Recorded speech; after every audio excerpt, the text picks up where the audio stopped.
welcome back to the Ficus YouTube channel. This is a part of our Learn Punctuation series where we unpack how to use punctuations in sentences. In this video, we will look at how to use colons. This slide is a basic overview of all the instances in which we can use colons in sentences. You can take a screenshot here if you'd like. We use colons to introduce a list before a direct quote. We use colons to link to independent clauses. We use colons to introduce a fact, explanation, or example. We also use colons to highlight a point. Now let's look at all these rules with examples. Let's look at the first rule. We use colons to introduce a list. I need to buy 3 things at the store: milk, bread, and eggs. You notice before the list of things begin, a colon is used. Let's look at another example. The holidays are exciting: new clothes, delicious sweets, and family gatherings. Again, before the list begins, the colon is used. Let's look at the next rule. Use a colon before a direct quote, especially if it's a complete sentence. Before getting into the example, let's unpack an unfamiliar term. A direct quote is when you use someone's exact words in quotations. I repeat, exact words. So you would use a colon before a direct quote. Let's look at examples. She had one piece of advice: stay focused. Now, stay focused is somebody's exact words. So, before quoting somebody's exact words, a colon is used. My grandma always said one thing before a meal: don't waste food. So, don't waste food is someone's exact words. So, before quoting somebody's exact words, a colon is used. Let's look at the next rule. Use a colon to link two independent clauses when the second explains or elaborates on the first.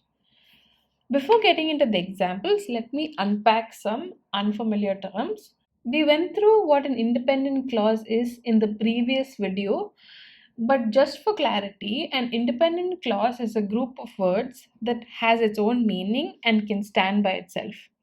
I'll explain the second part of this rule along with the example. There's one thing we all need in our wardrobe: a good pair of jeans. Let's break this down to explain the rule better. There's one thing we all need in our wardrobe is the first independent clause. A good pair of jeans is the second independent clause. You notice that the second independent clause gives more meaning to the first one. Even though both of these clauses can stand by itself, the second gives more meaning to the first. So, in a situation like this, a colon is used. Let's look at one more example.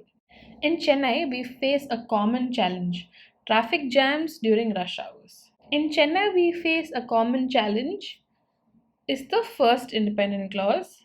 Traffic jams during rush hours is the second independent clause. Even though these are independent clauses, they have their own meaning.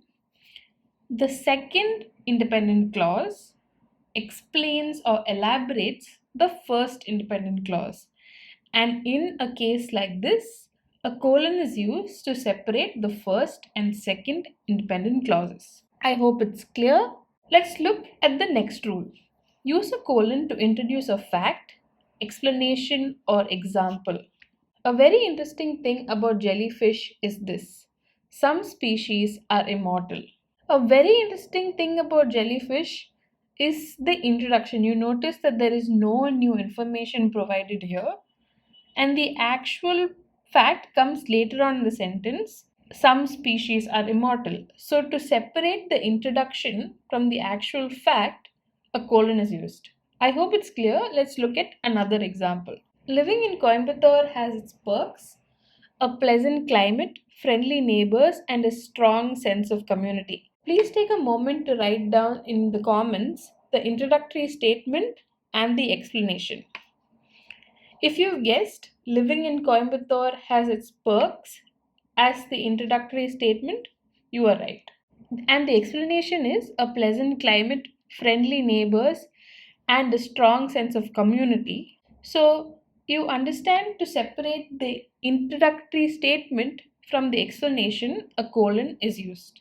I hope this is clear. Let's move on to the last rule. Use a colon to emphasize or highlight a point in a sentence. To crack any exam, you will need to practice with question papers. Here, you notice the important point in the sentence is you need to practice with question papers. So, to highlight it, a colon is used. Next example, when it comes to Marina Beach, the advice is straightforward. Visit during sunrise or sunset for a breathtaking view of the Bay of Bengal. The point to be highlighted comes after the words visit during the sunrise, etc. etc. So, to highlight this, a colon is used. I hope you found this video useful and now understand how and when to use colons in sentences. Stay tuned for our next video on semicolons. Until then, thank you so much for watching. And if you really like our work, please consider subscribing to our channel. Thank you so much for your time.